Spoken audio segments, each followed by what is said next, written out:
gaur da garaia jakiteko zein den gure logo lehiaketako irabazlearen izena. Tolosako Eduardo Mokoroa musika eskolak badu logotipo berria. Hilabeteko epea izan zuten logotipo proposamenak aurkezteko, eta 24 partaidek 51 proposamen aurkeztu zituzten. Hauen jatorriari dagokionez, erdiak Tolosa eta Tolosaldeatik aurkeztu dira, eta gainerakoak Gipuzkoa, Madril, Peru edota Venezuelatik. Aukeraketa musika eskolako 2 ordezkarik, udaleko beste 2 eta diseinatzaile profesional batek egin zuten.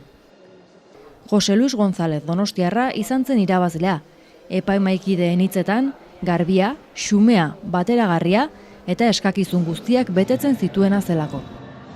Está formado por las 2 letras de Eduardo y Mokoroa, ¿no? Entonces es un juego que se hace con los trazos. Entonces, es la casualidad también que también la I y la M corresponde con la M de música y la E de escola. Ajá.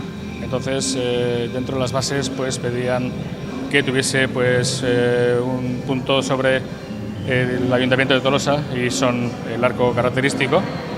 Y luego también referente al tema musical, que es la nota, con la cabeza de nota, ¿no?